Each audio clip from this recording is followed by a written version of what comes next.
एका शहरातील रेल्वे स्टेशनवर एक भिकारी राहत होता. तो तिथे येणाऱ्या जाणाऱ्या रेल्वेगाड्यांमधील प्रवाशांकडून भीक मागून आपलं पोट भरत असे. एके दिवशी तो भीक मागत असताना त्याला सूटबूट घातलेला एक उंच व्यक्ती दिसला. त्याने विचार केला की हा माणूस खूप श्रीमंत दिसतोय, याच्याकडून भीक मागितली तर मला नक्कीच चांगले पैसे मिळतील. तो त्या उंच व्यक्तीकडे जाऊन भीक मागू लागला. भिकाऱ्याला पाहून त्या व्यक्तीने विचारलं, तू नेहमी मागतच राहतोस का? कधी कोणाला काही देतोस का? भिकारी म्हणाला, साहेब, मी तर भिकारी आहे. मी नेहमी लोकांकडूनच मागतो. माझी इतकी काय अवकात आहे की मी कोणाला काही देऊ शकतो? तो उंच व्यक्ती म्हणाला, जेव्हा तू कोणाला काही देऊच शकत नाहीस तेव्हा तुला मागण्याचा हक्कही नाही. मी एक व्यापारी आहे आणि मी व्यवहारावर विश्वास ठेवतो. जर तुझ्याकडे मला काही देण्यासारखं असेल तरच मी तुला त्याच्या बदल्यात काही देऊ शकतो. असं बोलून तो माणूस ट्रेनमध्ये बसून निघून गेला. इकडे भिकारी त्याच्या बोलण्याचा विचार करू लागला. त्या व्यक्तीचं बोलणं त्याच्या मनात खोलवर उतरलं. तो विचार करू लागला की कदाचित मला जास्त भीक मिळत नाही कारण मी बदल्यात कोणालाच काही देत नाही. पण मी तर भिकारी आहे, मी काय देऊ शकतो? असं विचार करत 2 दिवस गेले पण त्याला काही उत्तर सापडलं नाही. तिसऱ्या दिवशी तो स्टेशनजवळ बसला असताना त्याची नजर काही फुलांवर पडली. ती फुलं स्टेशनच्या आजूबाजूच्या झाडांवर फुलली होती. त्याने विचार केला की का नाही मी लोकांना भीकच्या बदल्यात काही फुलं देऊ? त्याला ही कल्पना खूप आवडली. त्याने काही फुलं तोडून घेतली. आता तो ट्रेनमध्ये भीक मागायला गेला. जो कोणी त्याला भीक देत असे त्याच्या बदल्यात तो त्याला फुलं देऊ लागला. लोक आनंदाने ती फुलं घेत असत. काही दिवसात त्याला जाणवलं की आता त्याला जास्त लोक भीक देऊ लागले आहेत. तो रोज फुलं तोडून आणायचा आणि वाटायचा. पण जेव्हा फुलं संपायची तेव्हा त्याला भीकही मिळत नसे. असं काही दिवस चालू राहिलं. एके दिवशी तो भीक मागत असताना त्याला तोच उंच व्यक्ती पुन्हा ट्रेनमध्ये दिसला. तो लगेच त्याच्याकडे गेला आणि म्हणाला, आज माझ्याकडे तुम्हाला देण्यासाठी काही फुलं आहेत. तुम्ही मला पैसे द्या, मी तुम्हाला फुलं देतो. त्या व्यक्तीने त्याला पैसे दिले आणि भिकाऱ्याने त्याला फुलं दिली.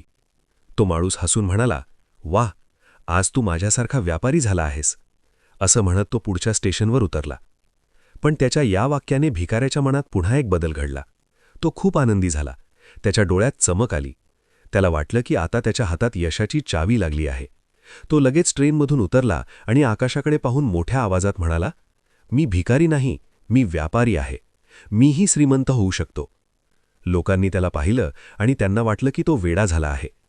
पण दुसऱ्या दिवसापासून तो भिकारी त्या स्टेशनवर दिसलाच नाही.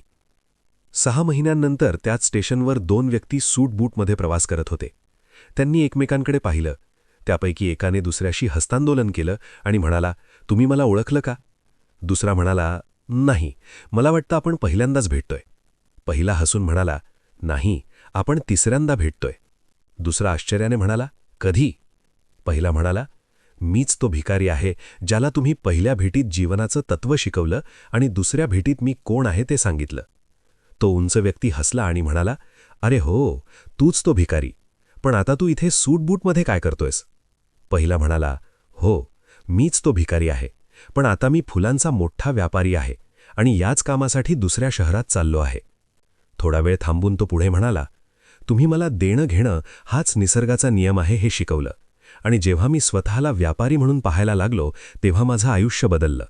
लोक मला भीक देत नव्हते, ते माझ्या फुलांची किंमत देत होते. मी छोटा व्यापारी होतो, पण मी स्वतःला भिकारी समजत होतो. तुमच्यामुळे मला माझी खरी ओळख समजली. मी जे पैसे कमवले त्यातून मी फुलं विकत घेतली आणि हळूहळू मोठा व्यापारी बनलो. दोघेही आनंदी होते. स्टेशन आलं आणि ते उतरले. गप्पा मारत पुढे निघाले.